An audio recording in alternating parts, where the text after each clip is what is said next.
What secrets did the children of the Nazi leaders hide when they grew up? How were their lives affected by their family's past? In this video, I'll show you what happened to them and reveal some surprising truths about the aftermath of World War II. Gudrun Himmler. Gudrun Himmler, born on the 8th of August 1929, was the only child of Heinrich Himmler. Despite the notorious history associated with her father, who was one of the key architects of Holocaust, she remained a staunch supporter of him until her death in 2018. Heinrich Himmler had a special fondness for his daughter, ensuring she was flown to his Berlin office from her residence in Munich, where she lived with her mother.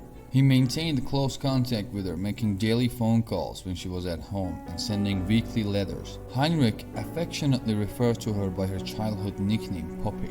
She also joined him during certain official functions. She contested the widely accepted belief that her father committed suicide by biting into a hidden cyanide capsule. Instead, she insisted he was assassinated. Following the World War II, both she and her mother were apprehended by American forces and detained in a series of camps situated in Italy, France, and Germany. They were summoned to Nuremberg to provide testimony at the trials and subsequently released in November 1946. Throughout her life, Gudrun worked diligently to preserve her father's image and memory. She became an integral part of the Silent Aid, a secretive organization providing support to arrested, condemned, or fugitive former SS members. Her involvement with the organization was a testament to unwavering loyalty toward her father's legacy. Rolf Mingler.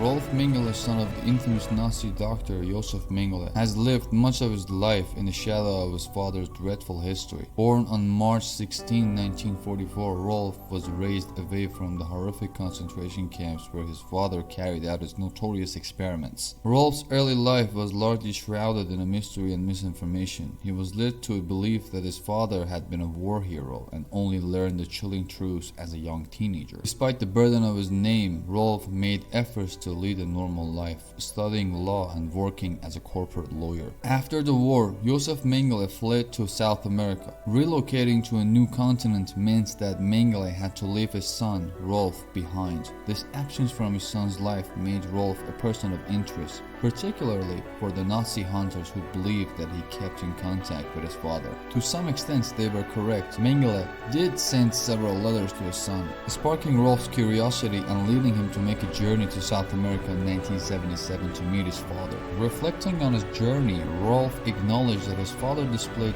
no guilt for his horrific deeds in Auschwitz, and even attempted to rationalize them. Despite despising his father and everything he represented, Rolf couldn't muster the strength to betray him.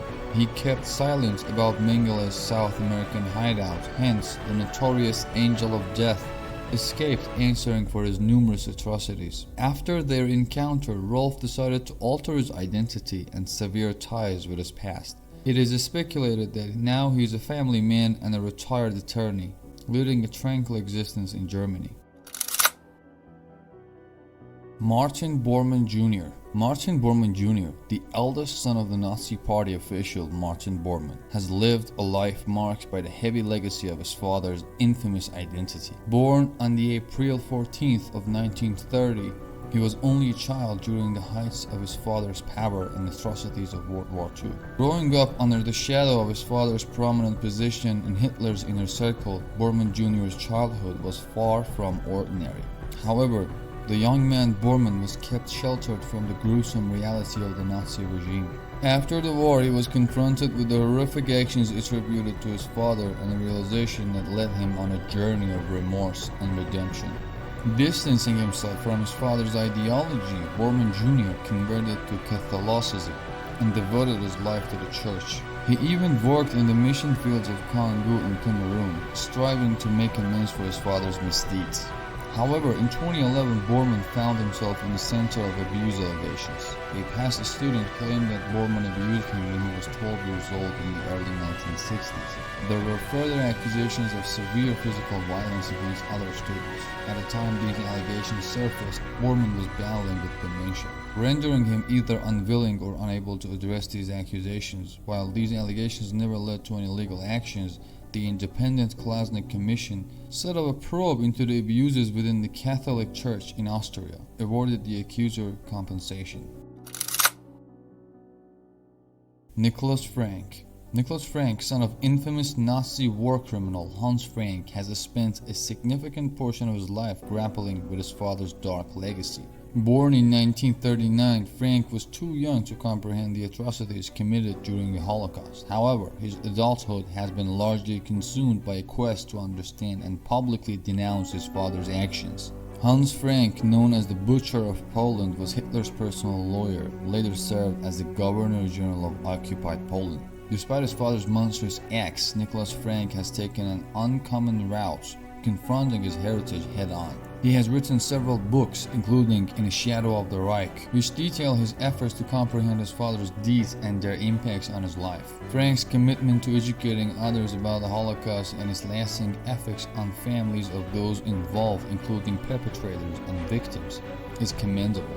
His candid public discussions add a unique perspective to Holocaust remembrance and serves as a potent reminder of atrocities that can result from unchecked hatred and bigotry. Eda Guring. Eda Guring was the only child of Hermann Göring and his second wife, actress Amy Sandberg.